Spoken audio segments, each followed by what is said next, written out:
Bonsoir et bienvenue dans un nouvel épisode du podcast d'Anywhere Uni. Alors ce soir, je n'ai pas un invité, mais deux invités, puisque j'ai un responsable d'admission de recrutement de la Hult Business School et puis une élève également qui est avec nous pour qu'on ait vraiment les deux facettes dans cette discussion. Je trouve que c'est quelque chose qui est important de bien comprendre évidemment les critères de sélection, le processus de candidature, mais également voilà, avoir un partage d'expérience de l'intérieur de la part d'étudiants. C'est extrêmement important également lorsqu'on prend des décisions et qu'on travaille sur sa shortlist d'université.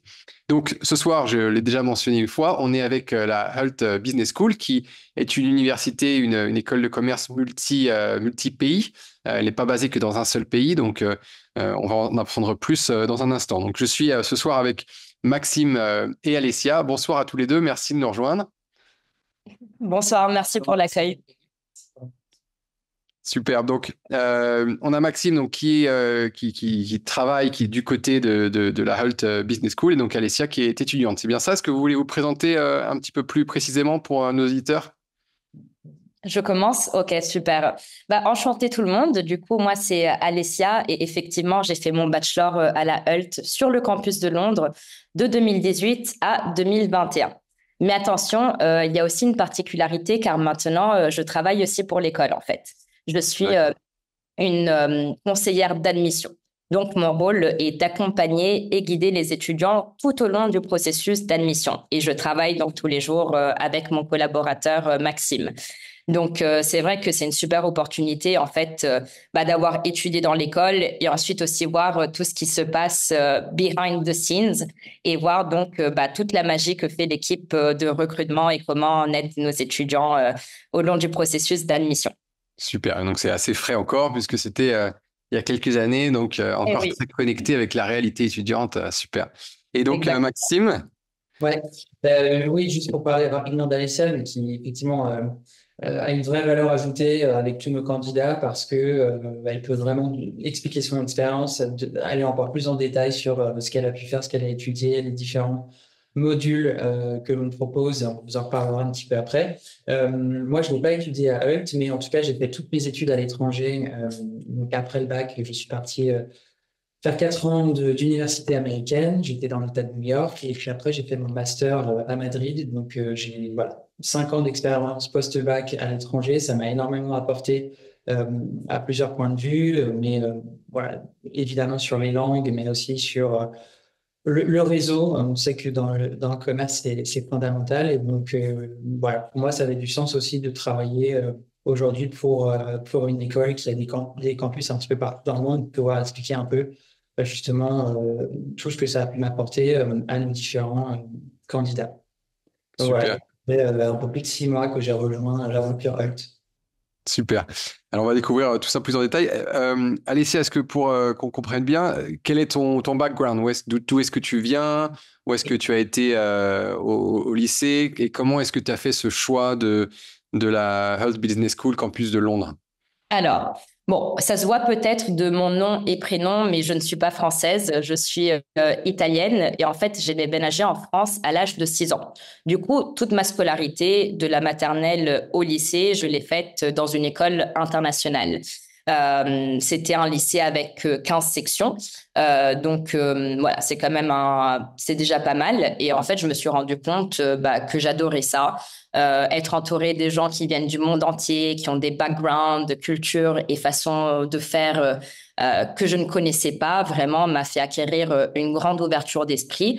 Et je me suis dit, moi, j'aimerais continuer mes études sur la même lignée. J'ai pas envie d'aller dans une école uniquement française ou même une business school qui puisse avoir un programme uniquement enseigné en anglais, mais qui reste en France. Car aussi, l'un de mes objectifs était de devenir complètement bilingue. Je sais aujourd'hui à quel point le niveau d'anglais est crucial dans le marché du travail et ce sera toujours un atout sur votre CV. D'ailleurs, le fait de travailler aussi ou d'étudier à Londres aussi sera très, très, très bien vu aux yeux des employeurs. Donc, moi, je me suis dit, je veux un programme qui soit à Londres dans une école internationale. J'avais fait au préalable EF, Education First, qui est en fait une agence qui organise des séjours linguistiques à l'étranger. EF et HULT sont en partenariat et c'est comme ça que j'ai découvert l'école. J'ai vu 150 nationalités, campus à Londres, campus à Boston, programme davantage axé sur l'apprentissage par la pratique. C'est aussi quelque chose que personnellement je recherchais. Personnellement, le système éducatif français ne m'a jamais trop plu. J'ai trouvé toujours ça trop strict et trop rigide. Il y a cet idéal en tête, il faut faire une prépa pour ensuite accéder à une grande école et pouvoir avoir une bonne carrière, alors que pas du tout. Déjà, à l'étranger, vous leur parlez de prépa, ils vont même pas savoir de quoi il s'agit. Et si vous voulez accéder à une carrière à l'international, ce qu'il y a de mieux vraiment, c'est un bachelor à l'étranger. Donc, voilà, j'ai fait mes petites recherches. Je suis venue au bureau de EF, eu un rendez-vous du coup avec la personne qui à l'époque était mon conseiller d'admission. Et il m'a accompagnée tout au long du processus. Donc, il m'a vraiment aidé à constituer un dossier solide. Il m'a accompagnée étape par étape, que ce soit pour l'entretien d'admission, le processus de visa, la recherche de logement. Et ça, pour moi, c'était vraiment quelque chose d'unique qu'aucune autre école ne m'a offert. J'avais aussi candidaté, bien évidemment, sur Parcoursup ou à d'autres écoles de commerce en France. Mais là, j'étais un peu plus délaissée à moi-même. Et je trouve que pour un jeune de 17 ans qui connaît pas forcément les démarches, qui a jamais vécu à l'étranger, jamais eu cette expérience, c'était quelque chose de très rassurant. Et par la suite, j'ai retrouvé aussi le même accompagnement quand j'étais une étudiante au sein de l'établissement. Donc, ça, c'était super. Et pour vous en dire un peu plus de comment le processus d'admission s'est passé, ça s'est déroulé en 3 étapes. Tout d'abord, j'ai eu à remplir un formulaire en ligne où aucun document n'a été demandé. C'était vraiment fournir des informations de base, comme par exemple mon adresse, le contact des parents, programme et campus souhaité. Et une fois le formulaire rempli, on est passé à la 2e étape et là, on a commencé à travailler sur mon dossier avec mon conseiller d'admission. Est-ce que je peux vous arrêter une seconde pour qu'on découvre un petit peu d'abord le contenu des programmes et on va rentrer après dans le détail sur le processus d'admission en tant que tel. Donc, qu'est-ce qui est offert comme programme on connaît donc les grandes universités qui ont plein de programmes différents, ingénierie, médecine, etc. Il y a des écoles de commerce qui peuvent aussi parfois avoir différents programmes. Est-ce qu'il y a plusieurs programmes de bachelor à HULT ou est-ce qu'il y a un seul programme de premier cycle? Et c'est quoi? Est-ce que c'est un BBA? Quel est le contenu et voilà, du ou des programmes que vous avez pour le premier cycle, donc en post-bac? Ouais. Alors, au début, donc c'est un BBA, donc Bachelor of Business Administration. Mm-hmm. Et au début, ce sont des matières assez générales autour du commerce. Le but, c'est pour les élèves qui arrivent et qui ne savent pas forcément ce qu'ils ont envie de faire plus tard, qu'ils puissent découvrir un petit peu tout ce que l'on peut proposer. Et plus ils vont avancer dans le cycle sur les 3 ans, parce que lorsqu'on a un baccalauréat français ou le IB, c'est un cycle de 3 ans, plus ils vont avancer dans ce cursus-là et plus ils vont se spécialiser. D'accord, donc c'est important ça. Pour certains élèves, il faut faire 4 ans chez vous et pour d'autres 3? Alors, pour certains, notamment, si je prends l'exemple des Américains, par exemple, ils font leur high school dans un lycée américain. Ouais. Eux, effectivement, ils doivent faire 4 ans et lorsque l'on a le baccalauréat français ou le IB, on est exempté d'1 année. D'accord. Donc, pour moi, par exemple, quand on m'a fait part du fait que j'aurais un bac plus 3, mais que j'aurais que 3 ans à faire d'études, pour moi, c'était aussi un peu un selling point. Le fait de pouvoir transférer des crédits grâce à mon baccalauréat. D'accord. Et malgré le fait que les bacheliers français ou les détenteurs d'un IB sautent cette année 0, hein, parfois on appelle ces années de fondation, il y a quand même, sur cette première année sur le cursus des 3 ans, il y a quand même une vraie possibilité d'exploration et on n'est pas encore en train de se spécialiser tout de suite, c'est ça? Non, absolument pas tout de suite. Lorsque l'on échange avec les élèves au début, quand ils prennent des informations assez générales sur l'école, il y en a qui ont des idées très claires sur ce qu'ils veulent faire dans le futur, sur des secteurs d'activité ou même sur des métiers. Et il y en a d'autres qui savent qu'ils veulent se diriger vers le commerce, mais qui ne savent pas du tout voilà, ce qui va leur plaire ou pas. Et donc, c'est pour ça qu'au début, c'est très général. Et puis, ça va se spécialiser. Juste les spécialisations pour les avoir en tête. Donc, on propose marketing, management, finance, entrepreneuriat. Et on pourra en reparler un petit peu plus tard, l'entrepreneuriat, parce qu'on fait beaucoup de choses pour les profils entrepreneurs. Et on a aussi business analytics. Donc, ça, c'est vraiment tout ce qui va être plus chiffré, les profils un peu plus matheux pour tout ce qui est analyse de données. Ça, c'est nos majors et on a aussi 2 minors qui sont psychologie et design. En sachant que les majors que je viens de citer peuvent être aussi des minors. Exemple, on peut faire un major en finance et un minor en marketing, par exemple. D'accord, super, donc très intéressant. Et dans ces 3 ans, est-ce que vous avez des périodes de stage, des périodes d'échange qui sont optionnelles, qui sont obligatoires, en plus de tous ces cours? Alors, les stages, si vous faites référence à l'alternance, ça, c'est un système qui est propre à la France. Donc, ça ne va pas exister à l'étranger. Mais bien évidemment, nous, on encourage vivement nos étudiants à faire des stages, notamment l'été, car l'année académique se termine début mai et les cours reprennent en septembre. Donc, ça laisse quand même 4 mois de vacances où les étudiants peuvent décider de prendre des cours d'été, d'ailleurs, qui sont disponibles. Et en fait, c'est un peu comme des cours anticipés qui permettent de terminer le bachelor plus rapidement.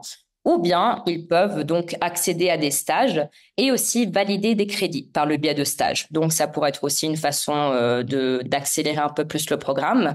Et nous sommes conscients du fait que la recherche de stage, ça peut être stressant. C'est vraiment pas la chose la plus facile à faire pour un étudiant.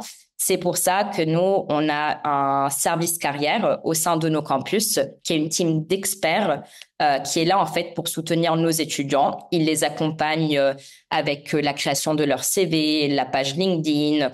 Ils les préparent aux entretiens, mais aussi les aident à faire une recherche ciblée en fonction du pays, de l'industrie et de l'entreprise pour laquelle ils aimeraient travailler. Et ça, c'est vraiment dès la première année pour que l'étudiant puisse construire un plan de carrière et pour qu'on puisse s'assurer aussi à ce qu'il accède à un emploi après son bachelor. Car au final, c'est, je pense, l'objectif numéro 1 de quelqu'un qui fait des études supérieures, c'est trouver un boulot après ces années-là. Et est-ce que la majeure partie de vos élèves rentrent sur le marché du travail tout de suite après le BBA, ou est-ce qu'il y a une partie qui continue avec des études supérieures? C'est quoi le ratio post-BBA?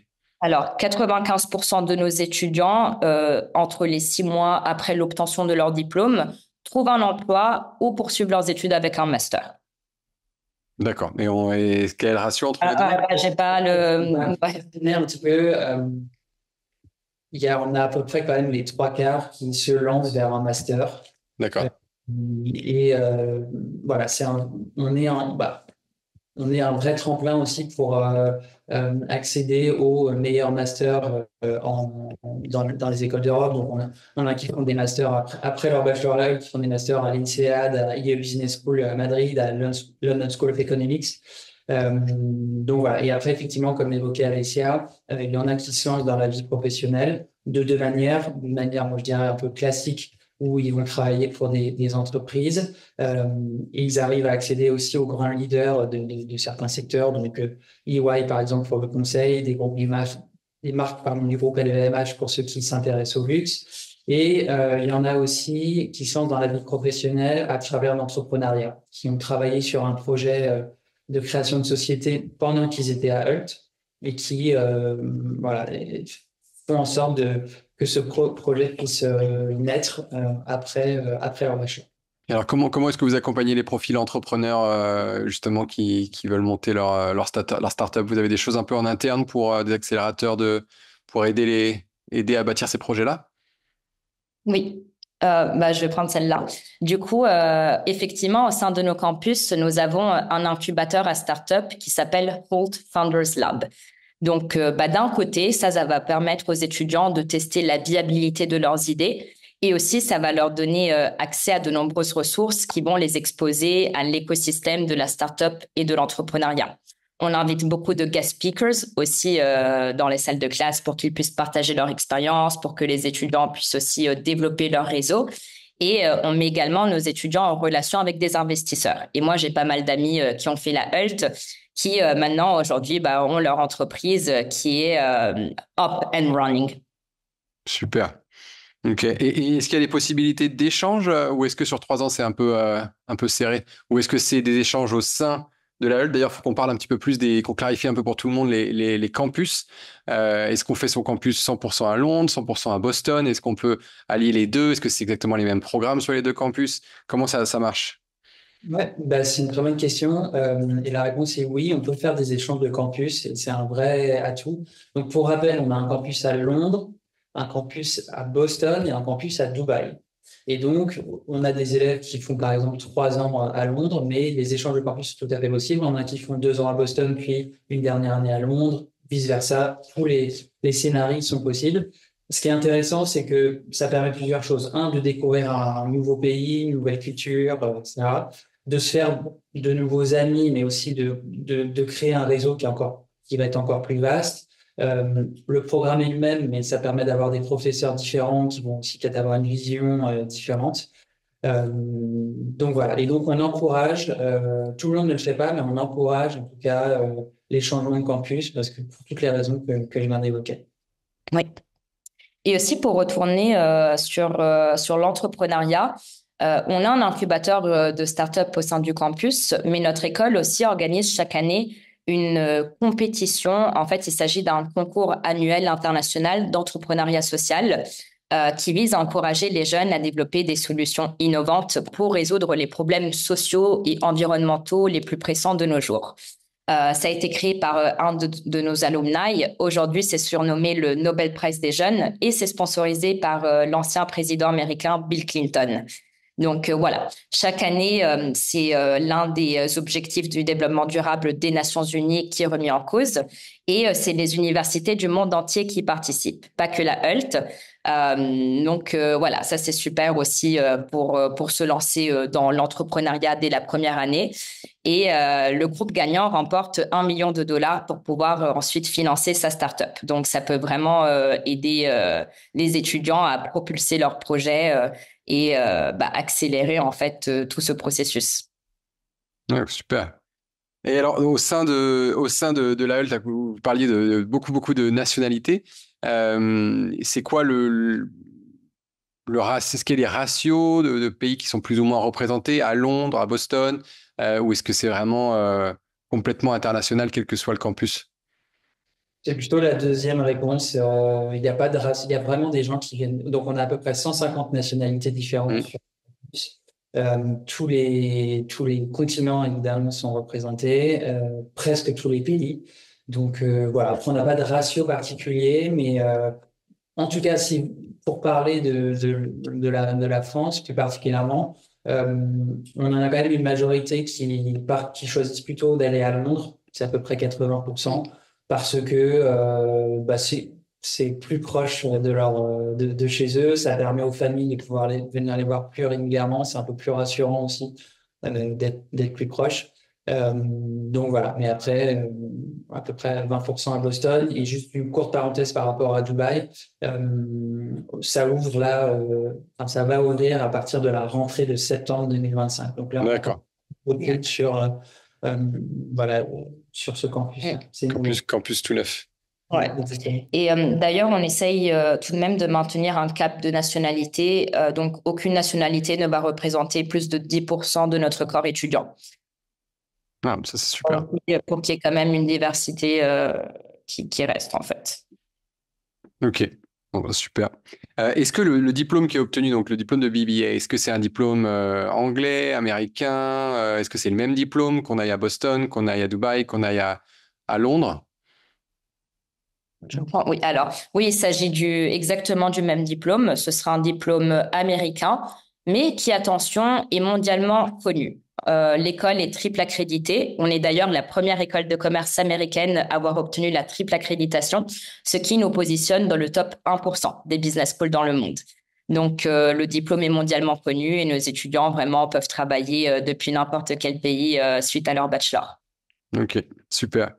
Petite question avant qu'on rentre dans le processus de candidature au niveau des frais de scolarité. Est-ce que c'est les mêmes pareil partout? Est-ce que ça dépend des campus? Est-ce qu'il y a des possibilités de bourse? Est-ce que ça dépend des nationalités? Comment est-ce que c'est structuré pour les élèves? Ouais. Alors effectivement, les frais sont pas les mêmes et je reviendrai en détail. Pour Londres, il faut compter 37 000 livres par an. Et pour Boston, il faut compter 55 000 $. La différence entre les deux, c'est que à Boston, en fait, le logement est compris. Ah d'accord, bon, ça c'est important parce que je pense que si on rajoute le logement à Londres, au final, ça doit être très similaire. Ça doit être très proche. Voilà. On est conscient que ce sont des frais de scolarité qui sont assez élevés. Néanmoins, comme tu le mentionnais, on propose des bourses pour certains étudiants. On a deux types de bourses. On a des bourses dites au mérite où n'importe qui peut y postuler.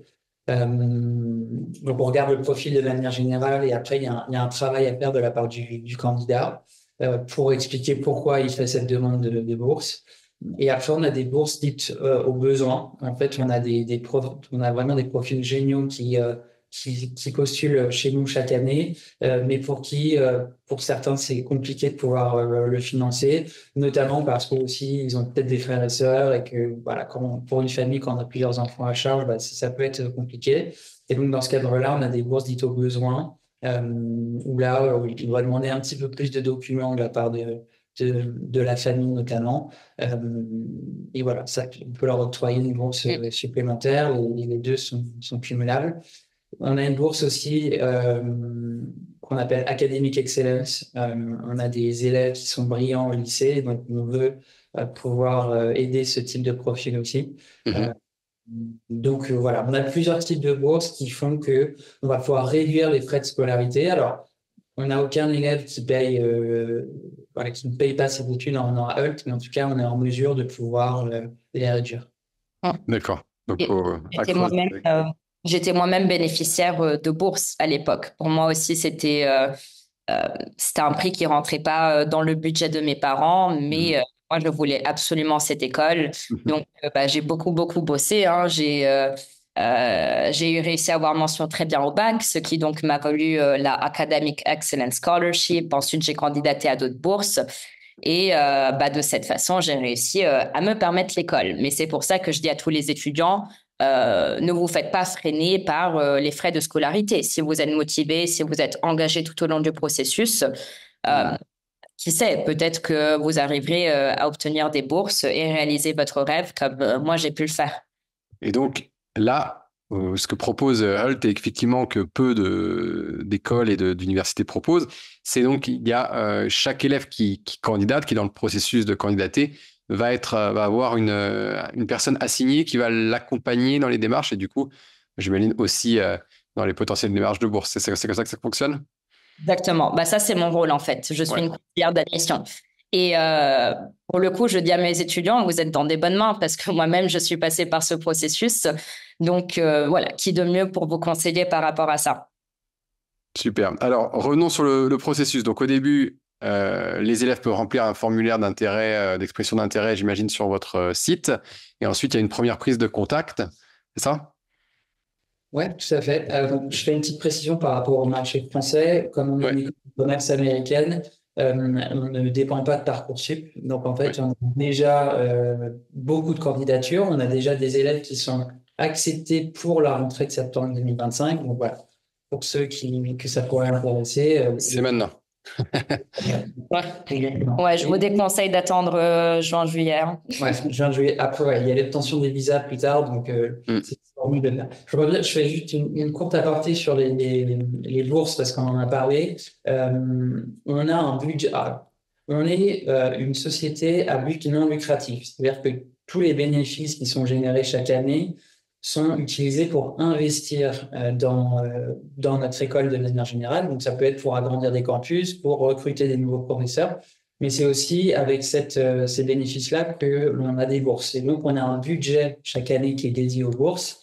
Et donc, c'est un peu la règle de premier arrivé, premier service. C'est-à-dire que si on fait sa candidature en juin on fait de septembre et qu'on fait une demande de bourse, en général, il y a moins de chances qu'on puisse en obtenir. Donc voilà, c'était une petite parenthèse par rapport à ça. Donc les candidatures sont ouvertes. Au début, c'est une prise de renseignement un petit peu générale. Et puis avec ça, on en reparler un petit peu après, mais on explique un peu comment fonctionne l'école. Ce qui est important pour nous, c'est que on a une approche éducative qui est un petit peu différente. Là, je laisserai Alessia pas en parler, mais on veut s'assurer qui est beaucoup basé autour de la pratique. Et donc, on veut s'assurer que les élèves qui postulent chez nous soient vraiment épanouis. C'est très important. On n'est pas là pour que les élèves viennent pendant 2 semaines et après se rendent compte qu'en fait, finalement, notre fonctionnement ne leur plaît pas. Donc voilà, donc on en parle avec eux. Si jamais il semble que ce qu'on leur a expliqué les intéresse, là, ils peuvent lancer officiellement leur candidature. Il y a des tas de candidatures à régler et puis on va leur demander une série de documents. Si tu veux leur... Pour les documents? Ouais, quels documents sont demandés? Est-ce qu'il y a parfois il y a des tests de langue, IELTS ou TOEFL, parfois il y a des SAT, parfois il y a des entretiens, parfois il y a des... Donc quels sont les documents demandés et les critères? Alors, pour les documents, c'est plutôt simple. On va en demander 3. Tout d'abord, une lettre de motivation qui doit bien évidemment être rédigée en anglais, mais le conseiller d'admission normalement aide par rapport à ça. Ensuite, on demande les bulletins scolaires de la première et de la terminale, ainsi qu'une lettre de recommandation. La plupart du temps, ce sera par un professeur, mais ça peut être aussi par quelqu'un avec qui l'étudiant a travaillé dans le passé, si jamais il a fait des stages. Ensuite, on passe à un entretien d'admission qui se déroule sur Zoom, un échange en anglais d'une 30aine de minutes où tout simplement, on va en apprendre davantage sur le candidat, comprendre pourquoi il a postulé chez nous, qu'est-ce qu'il connaît du programme et de l'école, un peu analyser sa façon de penser, ses caractéristiques pour voir si un programme comme le nôtre pourrait lui correspondre. Et ceci, bien évidemment, pour nous, l'occasion d'attester le niveau de langue. Du coup, on va aussi demander un test. Ça pourrait être un TOEFL, ça peut être un Cambridge, un IELTS. Maintenant, on accepte même le Duolingo. D'accord. Et on va demander un niveau B2 d'anglais à nos étudiants. Donc, rien de foufou. C'est le niveau moyen sur l'échelle européenne allant de A1 à C2. Et je peux vous parler par expérience personnelle. L'immersion, c'est vraiment ce qui va faire un saut de qualité à votre niveau de langue. Moi, quand je suis allée à la HULT, c'était mon objectif et je me suis rendu compte vraiment que c'était la meilleure façon d'apprendre. Et c'était donc pas trop dur pour un élève qui aurait un niveau B2, juste B2, de pouvoir suivre le contenu académique qui, j'imagine, déjà demande du travail et en plus, tout en n'étant pas natif, locuteur et là, est-ce que l'école accompagne? Moi, j'ai beaucoup d'études internationaux, donc j'imagine que vous avez l'habitude. Alors, à Boston, nous proposons un English Accelerator Program pour les étudiants qui sont pas encore super à l'aise avec leur niveau d'anglais. C'est pas un coût en plus, c'est inclus dans le programme. Et l'étudiant donc peut suivre des cours sur quelques semaines ou quelques mois pour qu'il se sente plus à l'aise. Sinon, à part ça, il n'y a pas réellement de l'aide mise en place. Mais moi, j'ai pu vraiment trouver une solidarité au sein du corps étudiant. Car au final, on est tous un peu dans le même bateau, on est tous dans la même situation. Donc, jamais ça a été gênant ou embarrassant pour moi le fait de ne pas être complètement bilingue ou d'avoir un accent un peu français ou même italien quand je parle. Là-bas, vraiment, la diversité, c'est une force. On est tous dans la même situation. Et moi, j'ai appris vraiment... sans m'en rendre compte. Ça se fait de façon vraiment organique et naturelle. Même le fait d'habiter dans un pays étranger t'oblige à parler anglais. Donc moi, j'appelle ça un peu de survival mode. C'est un peu ça va s'ancrer au sein de toi et en fait, tu vas t'obliger à faire des efforts, à parler la langue. Et si tu es quelqu'un de motivé, moi, je pense qu'en quelques semaines, quelques mois, tu peux très facilement être à l'aise avec ça. Ok, super. Oui. Non, mais très rapidement, oui, on recommande quand même aux candidats qui arrivent, dont le niveau n'est pas bilingue, d'être quand même sérieux, de travailler voilà, de faire un effort supplémentaire lorsqu'ils sont chez eux pour travailler leurs cours. On leur recommande aussi, et parfois c'est pas forcément facile, mais de pas forcément se diriger trop vite vers les personnes qui parlent la même langue, mais plutôt de se diriger vers voilà, des personnes avec qui on va parler en anglais. Oui, c'est ça, super. Euh, Alors, au niveau donc de la candidature, pour bien comprendre, la lettre de motivation, il y a plein de formats différents qui existent. Il y a le personal statement à l'anglaise qui est très centré sur l'académique. Il y a les essais américains qui sont beaucoup plus sur le personnel, l'histoire de l'élève avec du storytelling et une narration.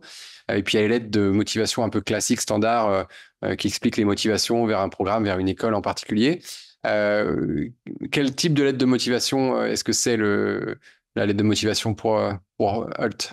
Je dirais que c'est un peu le mix des trois hypothèses que tu viens d'évoquer.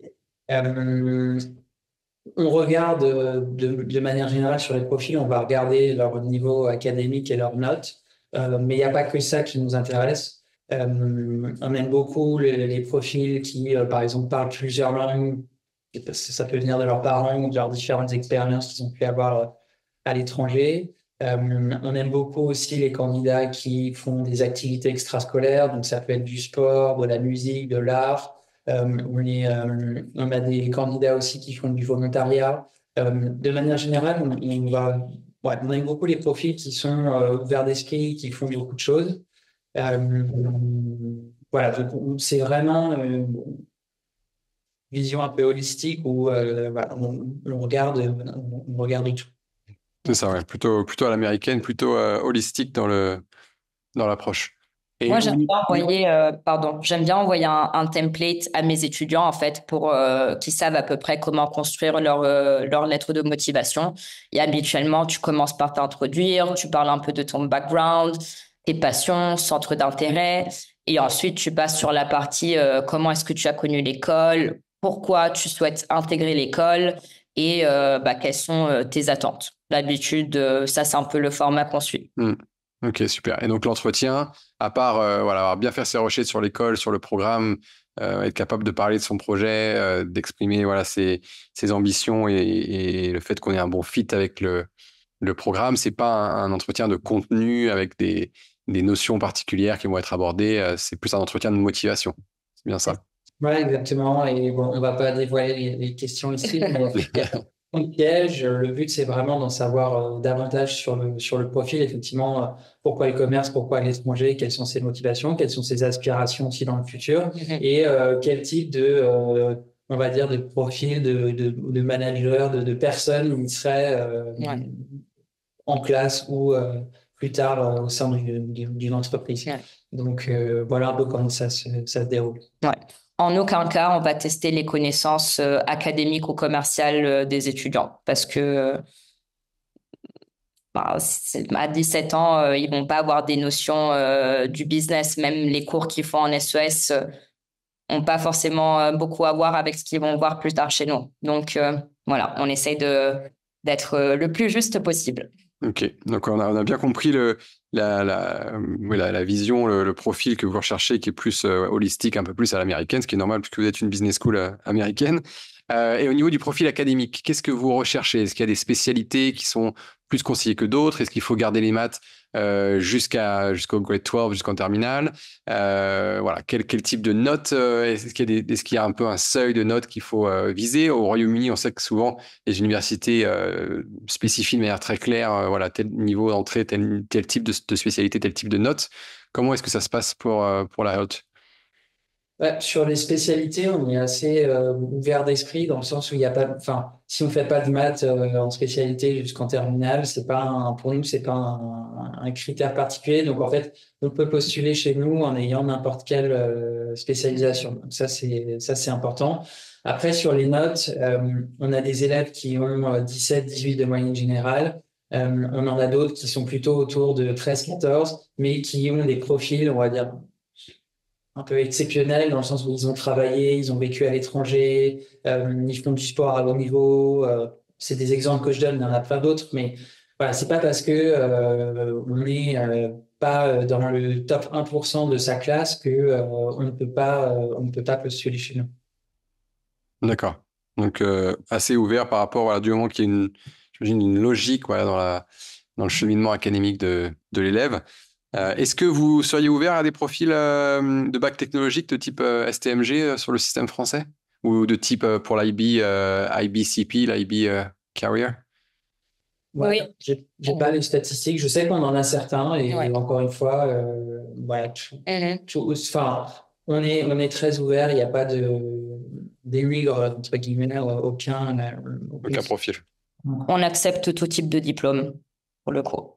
Comme la HELT est une école internationale et qu'on a vraiment des étudiants du monde entier, on essaie de faire des guidelines assez générales, en fait. C'est pour ça aussi qu'il y a l'entretien d'admission par la suite pour pouvoir laisser à l'étudiant l'occasion de se justifier aussi peut-être par rapport à certains commentaires qu'il a sur son bulletin ou à des notes. Ok. Est-ce qu'il faut traduire les bulletins en anglais? Ouais. Oui, mais les étudiants n'ont à les traduire qu'une fois qu'ils ont été acceptés et qu'ils ont confirmé leur place. De cette façon, ils n'auront pas des frais en plus à payer éventuellement pour rien, enfin, entre guillemets. D'accord. Donc, l'admission peut se faire sur la base de bulletins non traduits au départ. Exactement. Ouais. D'accord. Après, effectivement, une fois qu'ils sont acceptés, qu'ils ont confirmé leur place, on demande une traduction officielle. Mais dans un premier temps, comme nous sommes des francophones et que c'est nous qui les accompagnons dans le process, on sait les lire évidemment. Donc, Voilà. c'est pas préparé au début en tout cas. Ok. Et donc, si j'ai bien compris, pas de deadline particulière, c'est une rolling admission, mais plus on démarre tôt, plus on augmente ses chances, et que ce soit pour l'admission ou potentiellement des bourses. C'est bien ça? Ouais, et puis après, Alicia va vous en parler, mais on a une early action Ok. avec certains avantages à commencer sa candidature tôt. Ouais. En fait, la Early Action, ça n'existe pas en France, hein, mais les universités américaines, c'est un programme qu'ils ont mis en place pour les étudiants qui savent dès le début de l'année que cette école en particulier fait partie de leur premier choix universitaire. Pour le coup, la HELT se différencie un peu parce qu'on offre un certain nombre de bénéfices aux étudiants qui candidatent en Early Action. Tout d'abord, il y a l'accès prioritaire à tous les types de logements, que ce soit à Boston ou à Londres pour plus de sérénité. Et ça, croyez-moi, c'est déjà beaucoup parce que je me souviens à l'époque quand j'avais commencé à chercher un logement vers juin, juillet, toutes les chambres les plus accessibles ou qui correspondaient à mon budget étaient parties vite. Car forcément, juin, juillet, c'est déjà assez tard dans l'année. Donc le plus tôt on s'y prend, le mieux c'est. Ensuite, il y aura aussi accès à des opportunités de coaching supplémentaires, y compris des sessions l'été. Ça, on n'en a pas parlé tout à l'heure, mais chaque étudiant à la HELT bénéficie de l'accompagnement d'un coach personnel pour son propre développement. Donc, c'est une très belle opportunité pour pouvoir booster sa future carrière. Et il y aura aussi, lors de la deuxième année, un sommet de leadership exclusif sur notre campus de Ashridge avec voyage et hébergement fournis par l'école, que ce soit pour les étudiants de Boston ou pour les étudiants de Londres. Donc, pour pouvoir bénéficier de ces trois bénéfices, tout simplement, il faut candidater avant le 1er novembre. Et quand je dis candidater, je parle uniquement de remplir le formulaire, donc pas de documents envoyés et pas encore l'entretien à passer. Et par la suite, si l'étudiant est accepté, il faudra qu'il confirme sa place avant le 15 février. Alors que pour les autres étudiants qui candidatent en regular decision, ce sera le 1er mai. Donc, ils ont le temps pour réfléchir par rapport à leur choix. Donc, la temporalité du système américain. Est-ce que vous êtes du coup présent sur la Common App pour des élèves qui seraient déjà en train de faire une Common App et qui pourraient vous rajouter? Common App et UCAS aussi. Et UCAS aussi. Ça n'existe peut-être pas en France. Enfin, les élèves qui tentent au Royaume-Uni ont un compte UCAS, donc. Ouais, UCAS, comme j'étais tout à l'heure au téléphone avec une jeune fille qui nous a découvert via Common App, qui était sur le point de terminer sa candidature. J'ai échangé avec elle et oui, tout à fait. C'est un. Ok. Et les élèves peuvent aussi candidater chez vous, et même s'ils ont un compte UCAS, ils peuvent candidater hors UCAS? Tout à fait, ouais. Hors UCAS, hors Parcoursup, la majorité de nos candidats le font hors application nationale, je dirais. Ouais, directement sur notre site. Ouais, c'est directement sur votre site. Ok, super. Très bien. Écoutez, je pense qu'on a déjà fait un bon petit tour. Est-ce qu'il y a d'autres éléments qu'on n'a pas couverts, que vous aimeriez partager, d'autres conseils pour des élèves de seconde, de première qui commencent à regarder, à creuser leurs options?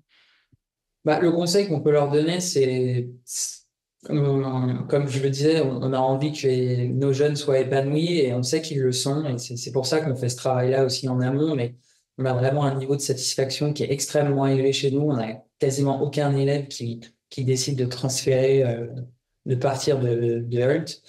Donc, le conseil qu'on peut juste vous donner, c'est si vous avez envie d'en savoir un petit peu plus, n'hésitez surtout pas à faire des demandes de renseignements un petit peu plus poussées.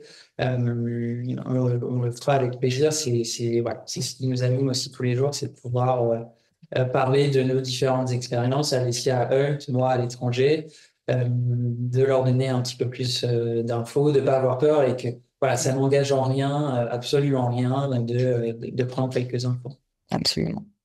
Super. Donc, merci beaucoup à tous les deux pour cet échange très riche où on a pu vraiment bien comprendre l'offre et puis voilà, l'accès à la Hult, quel que soit le campus. Donc voilà, merci beaucoup à tous les deux. Merci. Pour l'invitation. Et puis donc je dis à tout le monde à bientôt pour un prochain épisode des lives d'Anywhere Uni.